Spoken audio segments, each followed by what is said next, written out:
All right. This might be a short video, but it's good news that the TIK history is coming back.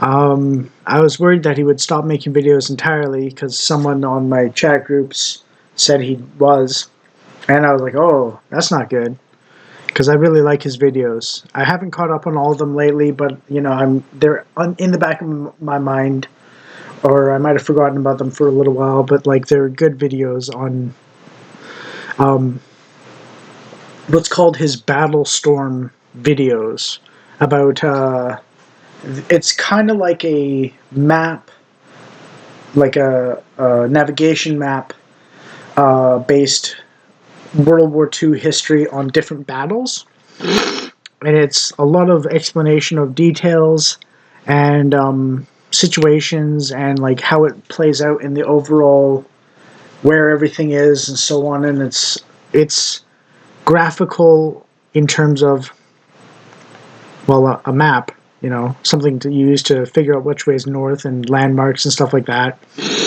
And he explains the whole battle from beginning to end, basically, and maybe a little context in the wider context of the war and so on. And he's done also videos on like the politics and economics and the lead up to World War II, and he's really focused on World War II battles, basically, and some of the beginnings of why World War II was going on and so on. And he's done a good job of all sorts of details and facts about history that the current education system would not necessarily approve of or teach on its own because it's too stupid or biased to do so.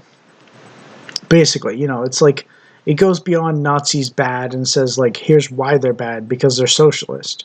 And here's how they're socialist. And he literally did like a 5-hour video. He's done like 7.5, 8 hours of videos on how Nazis were socialist and fascists were socialists. And he's done a couple videos on the lineage and history of philosophers and which ones inspired which philosophers up until the World War II totalitarian philosophies or ideologies and so on.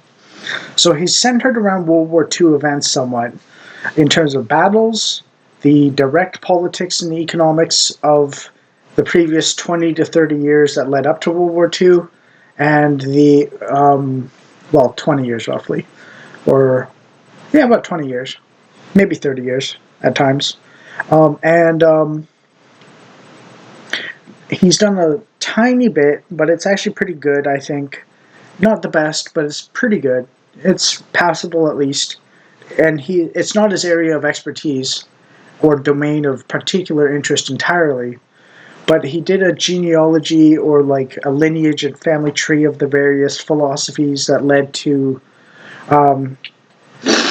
some of the more interesting tidbits about fascism and Nazism and communism and so on, in terms of like some of the particularities and their origins historically in terms of philosophy or ideology or something like that.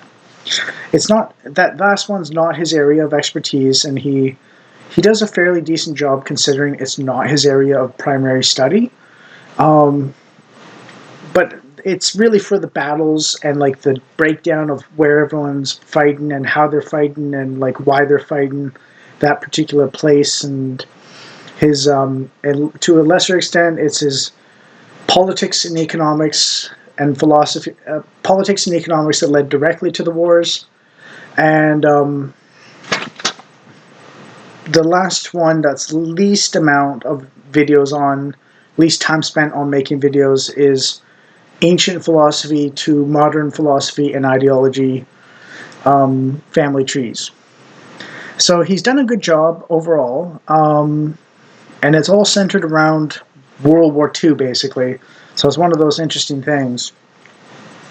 And he's done a very good job for the most part, The thing about him is he's an Ayn Rand objectivist.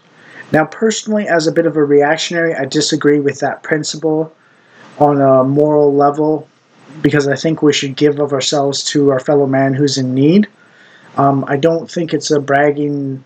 I don't think it's right to brag that you don't help the poor out yourself and you walk by beggars without maybe giving them a coffee or a sandwich or a cigarette.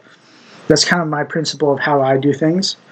Is I give to them a little bit of something for myself to perk them up, and make them feel like someone cares.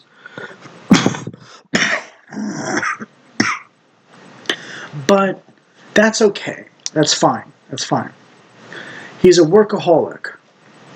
So he is obsessed with earning the money he gets the hard way. And that got me thinking about my own videos and like the difference between effort and actual success or work.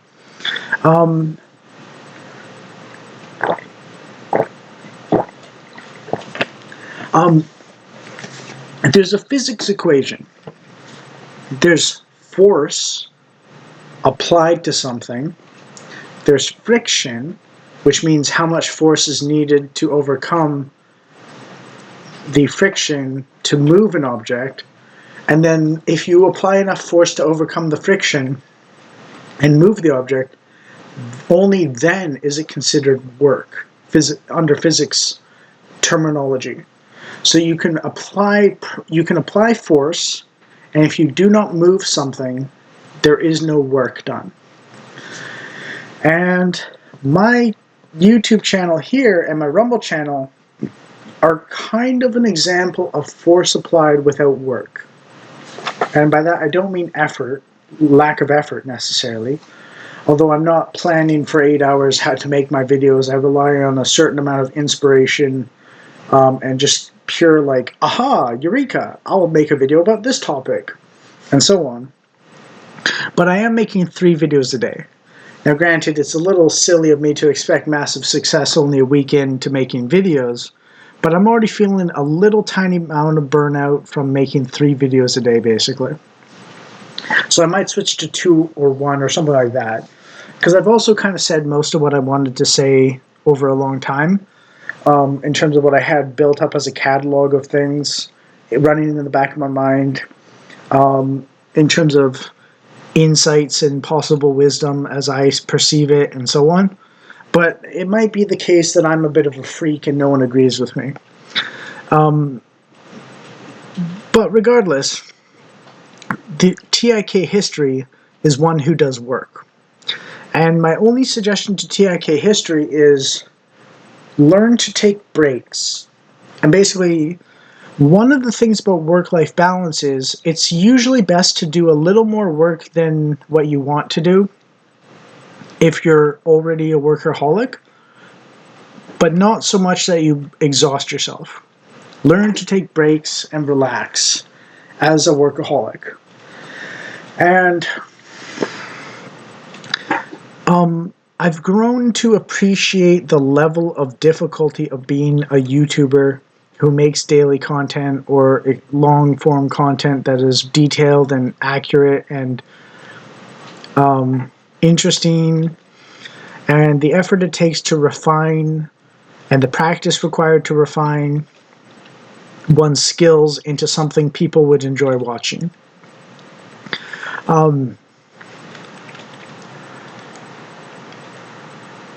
I might be lazy. I might be a lazy slob. I'm not sure.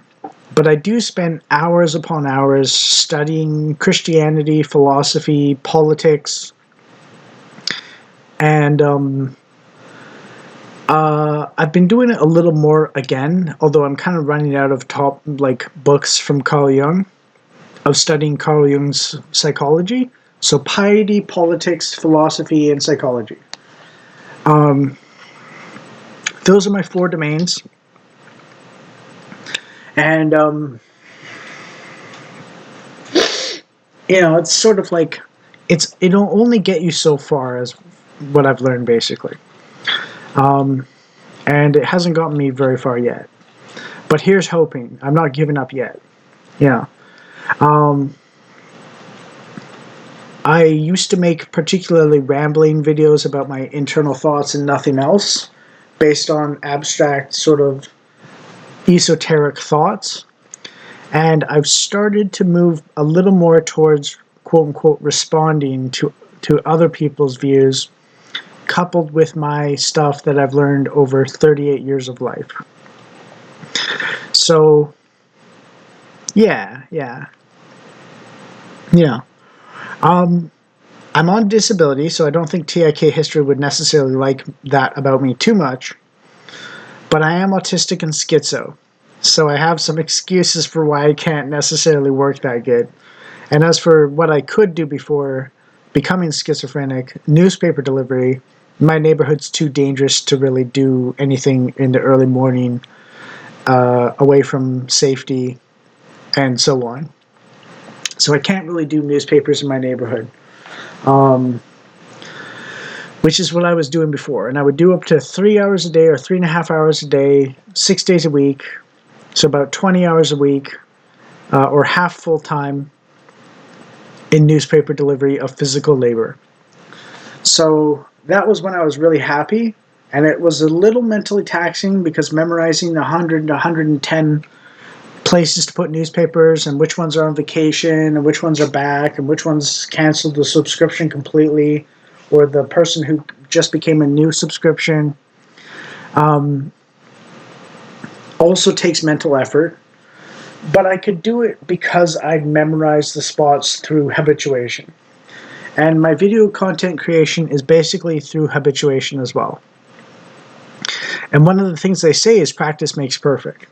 Now, granted, I'm far from perfect. I might not even be any good, but I'm better than I used to be, at least when I started. But anyways, I just wanted to say I'm glad TIK history is back. And my only advice to him is learn to take breaks and relax a little. And I'm not saying that to someone who's a lazy slob. I'm saying it to you who is a workaholic. Workaholism is not a virtue. A virtue is being productive as possible within a reasonable amount. And I think your mistake is working too hard until you destroy yourself and then have to take a long break and are often stressed out and nervous breakdowns and so on. Chill out a little bit. You know, it doesn't have to be like half the workload. It could be like 3/4 of the workload, or 80% of the workload, or 90% of the workload. You know, but like just tone it down ever so slightly compared to what you're doing now, and you might be able to do more work more often, and come at it more productive per hour that you actually work. So if you work 10 hours a day, work 9 hours a day, and maybe those 9 hours will be more productive than the 10 hours. Because one of the things that I found I'm relying on personally is, while I am studying multiple hours of the 4Ps, piety / Christianity, philosophy, politics, and Carl Jung's psychology, I'm also sleeping on it, if that makes sense. And there is some value to doing that particular thing, mulling about something and letting your brain work on it in the background until you find something that inspires you to think of it a new way or something like that. It doesn't have to be like butting your head against a brick wall all the time. You know, you might take a step back and realize the brick wall is only this wide and you can walk around it or something. You know what I mean? To get to the destination you want to go to. It might be something like that. So yeah, that's my only advice for TIK history. It's not a lot of advice, you know, and I wouldn't give it to someone who's naturally lazy, but I'm giving it to TIK history who's naturally obsessed with productivity. Your value is not necessarily... What I would suggest is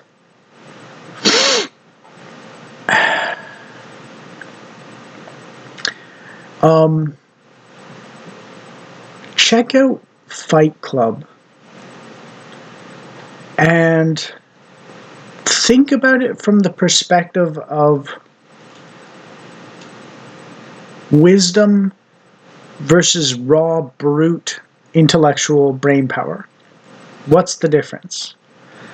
And then going from there. And that's maybe not check out Fight Club, maybe check out Fight Club, but think about wisdom versus raw intellectual power, right? What's the difference? And if you can answer that, then you can answer why maybe taking an hour off of work on average compared to what you're doing now is a good idea. And it doesn't mean you even necessarily completely stop thinking about the thing. You just let yourself not focus on the thing as hard, and let the unconscious or subconscious or the back of the brain, which is really powerful at times if you let it be, work on the problem or the topic for you. And it's a resource that is there for people that are driven and really big on trying their best and so on. The very lazy people take it too far in the let it happen direction, but you as a content producer individually seem to be on the focus conscious brute force effort of thinking way a little too much. I think that's the case. Anyways, my only suggestion is try out what I'm talking about a little bit. Don't overdo it in the direction I'm suggesting, but try a little bit of it and see if it makes things better a little bit. That's my only advice.